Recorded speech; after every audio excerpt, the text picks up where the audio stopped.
Bismillahirrahmanirrahim. Assalamualaikum warahmatullahi wabarakatuh. Selamat siang, mahasiswa semester 2 program studi pendidikan matematika dengan mata kuliah yaitu PKN dan anti korupsi dengan materi yaitu hubungan negara dengan warga negara. Nah, kemarin kita sudah membahas beberapa bab atau 3 bab nggak salah kemarin. Nah, nanti 3 bab itu akan menjadi bahan UTS kalian. Oke, nanti sifatnya adalah open book, jadi nanti kalian bisa buka buku, referensi, dengan tujuan kalian mengerti apa yang akan diujikan nanti. Oke, langsung saja. Apa tahu hubungan negara dengan warga negara? Kita bahas dulu negara itu apa. Negara dapat berdiri jika terdapat rakyat yang tinggal di dalam negara tersebut. Jika tidak ada, maka negara tidak dapat berdiri. Seperti halnya di kampus ini tidak akan berdiri jika tidak ada pendukung-pendukungnya, di mana di kampus itu ada yang namanya rektor, di bawah rektor itu ada waka, di bawah waka itu ada kaprodi, di bawah kaprodi itu ada dosen-dosen, dan itu menjadi kelengkapan satu kesatuan.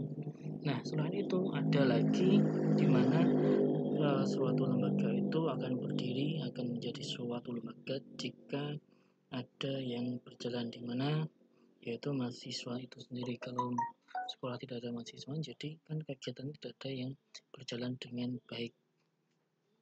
Sarana ada, namun yang dididik itu tidak ada, jadi timpang tindih. Ya, selanjutnya yaitu negara adalah sebuah wilayah yang dimana memiliki kedaulatan dan berupa organisasi berkedudukan tertinggi di dunia. Hal ini bertujuan untuk mewujudkan cita-cita masyarakat luas serta melindungi warga negaranya di bawah naungan negara itu sendiri.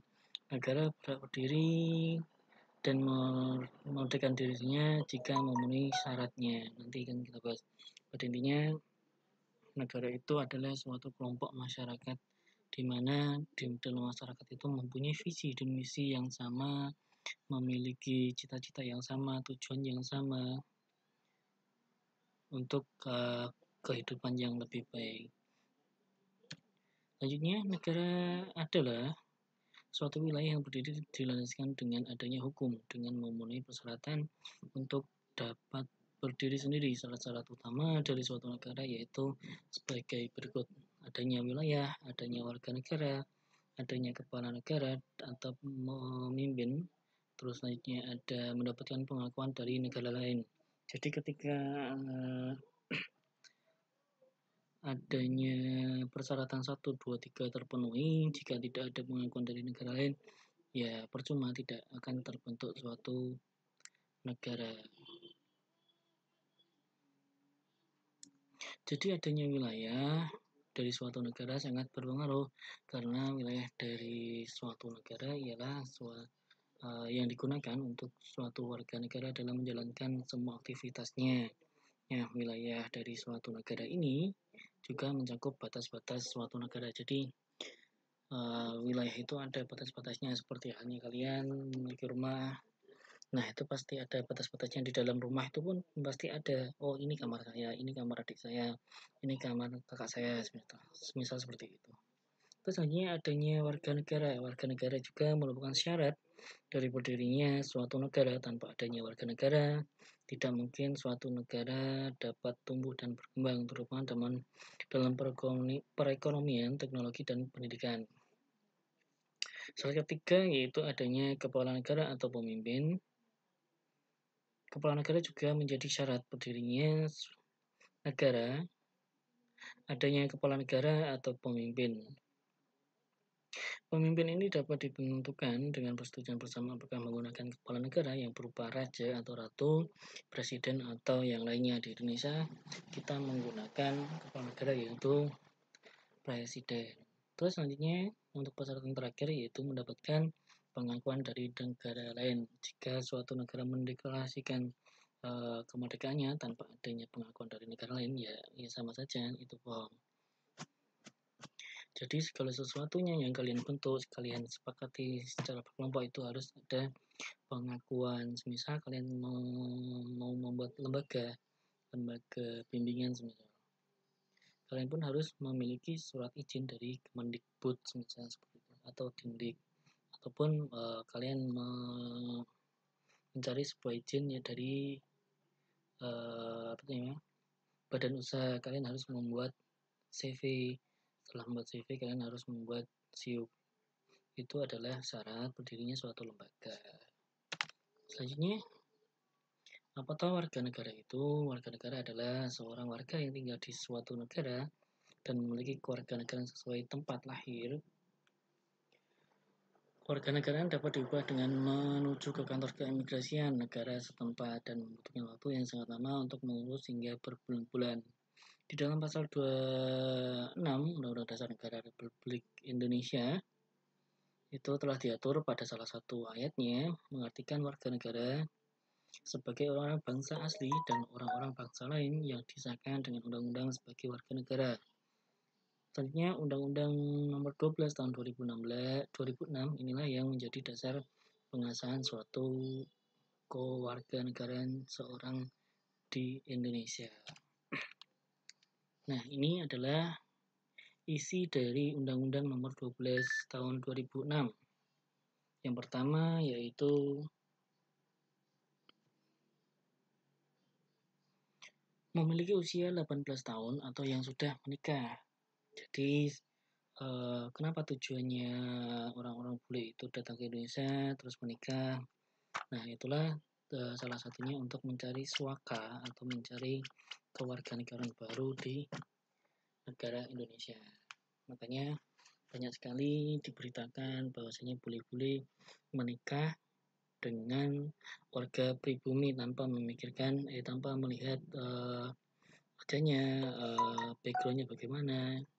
Nah, itu salah satu tujuannya adalah mencari suaka atau kewarganegaraan baru. Selanjutnya yaitu jika bertempat tinggal setidaknya 5 tahun berturut-turut atau 10 tahun tidak berturut-turut. Secara jasmani dan rohani dapat berbahasa Indonesia, mengakui Pancasila sebagai dasar negara dan Undang-Undang Dasar Negara Republik Indonesia. Tidak pernah dipidana atau kasus tertentu dengan hukuman 1 tahun penjara. Jadi ini adalah syarat dari kalau warga negara lain datang ke Indonesia untuk mencari kewarganegaraan. Selanjutnya tidak memiliki kewarganegaraan ganda saat ini menjadi WNI. Jadi ketika kalian dari warga asing ke warga Indonesia itu tidak bisa memiliki kedua-duanya, jadi harus memilih salah satu. Selanjutnya mempunyai pekerjaan dan penghasilan tetap, bersedia membayar pajak ke kas negara, salah satunya yaitu membayar pajak kendaraan bermotor. Terus untuk ini adalah untuk lengkapnya, nanti saya sharekan untuk PPT-nya. Surat warga negara Undang-Undang Nomor 12 Tahun 2006 sesuai dengan pasal 9 itu tadi sudah kita bahas. Ini untuk secara lengkapnya itu ada beberapa poin, 1, 2, 3, 4, 5, 6, 7, 8, 9, 10, 12 poin. Nah, ini kalian baca sendiri nanti. Mungkin ini akan masuk di dalam UTS. Yeah. Terus selanjutnya kita akan membahas tentang hak warga negara. Di dalam bernegara, kita sebagai warga negara pastilah mempunyai hak-hak yang akan diperoleh oleh dari pemerintah ataupun dari negara, di mana dalam kehidupan berbangsa dan bernegara setiap warga negara memiliki persamaan hak, tidak terikat apakah warga negara tersebut berkulit tertentu, memiliki ras tertentu, suku tertentu, gender tertentu, dan sebagainya. Berikut adalah hak-hak warga negara telah termaksud dalam Undang-Undang 1945. Beberapa contoh hak-hak warga negara dan dasar hukumnya antara lain dalam Undang-Undang Nomor 20 Tahun 2003, warga negara berhak mendapatkan pendidikan. Jadi tidak ada alasan bahwasanya anak itu tidak bisa memperoleh pendidikan. Di dalam undang-undang pun sudah tertuang di tahun di nomor 20 tahun 2003 sudah dijelaskan warga negara berhak mendapatkan pendidikan. Selanjutnya dalam pasal 28 ayat 1 dan pasal 29 ayat 2, warga negara berhak mendapatkan kebebasan dan perlindungan dalam beragama dan beribadah. Ini sudah jelas, kita adalah dengan semboyan yaitu Bhinneka Tunggal Ika, walaupun ada berbagai ras, suku, dan agama pun kita dibebaskan untuk memeluk agama. Selanjutnya dalam pasal 28D, warga negara berhak mendapatkan perlindungan hukum. Jadi dimanapun kalian mendapatkan kasus, kalian akan dilindungi hukum. Entah nanti akan diberikan pengacara di dalam mendampingi kasus kalian. Dalam pasal 23 ayat 1 dan pasal 43 ayat 1, warga negara mendapatkan kebebasan dalam memilih dan dipilih. Dalam pasal 28E ayat 3, warga negara berhak mendapatkan kebebasan dan berserikat dan berkumpul. Nah, di dalam kewajiban, di dalam hak warga negara pastilah adalah adanya kewajiban-kewajiban kita sebagai warga negara kepada negara. Salah satunya kewajiban ialah merupakan sebuah hal yang dimana wajib untuk dilakukan untuk mendapatkan sebuah hak ataupun wewenang. Nah, kewajiban juga dapat dikaitkan sebagai suatu hal yang harus dilakukan karena kita sudah mendapatkan hak. Nah, itulah adanya imbal baliknya, kita sudah memiliki haknya sebagai warga negara, pastilah ada imbal baliknya, yaitu kewajiban terhadap negara. Seluruh elemen warga negara bangsa Indonesia memiliki kewajiban untuk menaati hukum dan pemerintah, kewajiban untuk membela negara, dan juga kewajiban dalam upaya pertahanan negara. Nah, berikut adalah contoh dari kewajiban kita sebagai warga negara ialah sebagai berikut. Yang pertama yaitu seluruh warga negara wajib berperan dalam membela negara, mempertahankan kedaulatan negara Indonesia dari segala musuh. Nah, ini seharusnya diadakannya wajib militer seharusnya.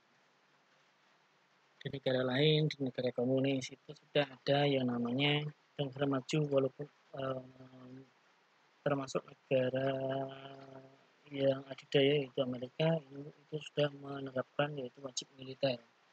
Yang paling kedua itu seluruh warga negara wajib membayar pajak retribusi yang dimana sudah ditetapkan oleh pemerintah pusat maupun pemerintah daerah.